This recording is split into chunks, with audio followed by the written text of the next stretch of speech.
This is the Greg Bedard Patriots Podcast with Nick Cattles. Get ready for a lot of dirty ball talk. Yeah, baby. Dirty ball, dirty kickoff. Like, you're going to hear this like for the next 2 days, probably during the telecast. What's interesting, and credit to Chris Price for asking this question yesterday that got able to say this, because, earlier I had watched the Panthers film against the Falcons. And, normally I skip over special teams, like, who the hell cares? But I think it was after the pick six or something. And this is basically what I do is I bookmark a bunch of plays and then I'll come back in the next couple of days and sort of go over them, some, unique things that I see about the Panthers, stuff that the Patriots might be able to exploit. And I happened to linger on a kickoff, and I swear to God, Nick, it made me sit up in my chair. I was like, holy crap.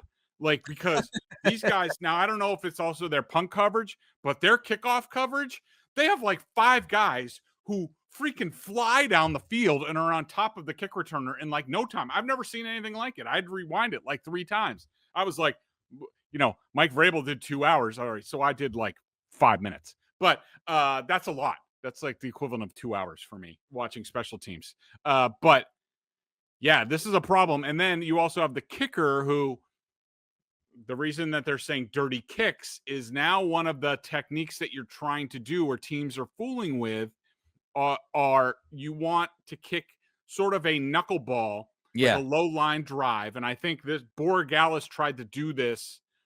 And he's toyed with it. He tried to do it, I think, on the Dolphins kickoff, which didn't reach the landing zone. So what you're trying to do is like hit like a line drive, like a knuckleball that just goes over the 20 and bounces. And now the guy can't field it cleanly. Now you have a chance to tackle him inside the 25 or 20, what have you.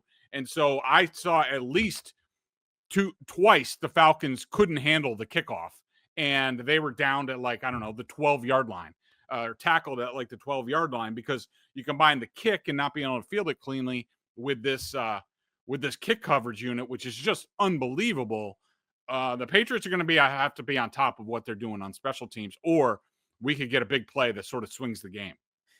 Yeah, it's funny. I was watching the game, and again, I'm not paying attention to like flight of the ball. I was just watching the Falcons, and I had tweeted when I was watching the game earlier this week. I said the Falcons special teams return game was the worst I've seen from an NFL team in a long time. Blooper reel all day.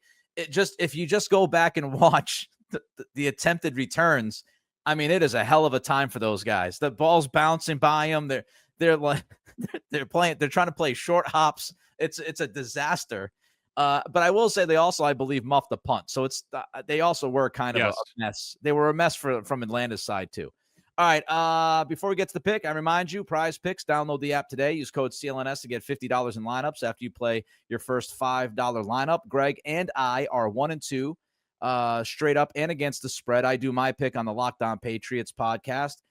We had a similar pick last week, which tends to happen with us against the Steelers. We should be 2-1 if the Patriots didn't turn the ball over 5 freaking times, but I digress. This game opened up Patriots minus 3.5. It's up to 5.5 in most places. The over-under has gone from 45.5 to 43. What is your initial, this is way too early, Nick, Thursday pick? So I'm going with the Patriots just because I have a hard time seeing them go 1-3 and then 1-4 going to Buffalo. I just can't see it. So I do think this is a week.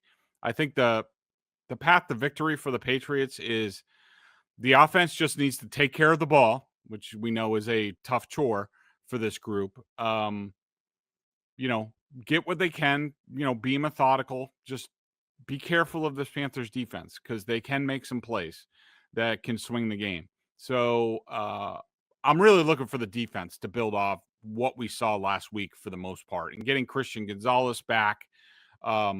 Hopefully we actually see a good defensive game plan this week, and not a, 4th straight whiff in terms of what they decide to do, with their calls and blitzes and all that stuff. So hopefully the Patriots, I'm looking for the defense to establish themselves. They did a nice job for the most part after the first two drives, after the first quarter against the Steelers. Against not a very good offense. I would say this offense is a little bit better than the Steelers, but not a ton.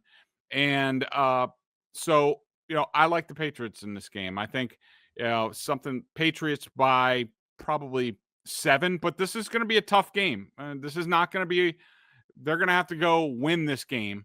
And because this is not a Panthers team that's going to play dumb football. So the Patriots have to be on their game. They can't beat themselves again, because if they do, the Panthers are going to beat them. No score, just 7 right now. Just 7 right now. All right. I mean, probably. It's okay. Don't feel pressure. 24-17, something like that. All right.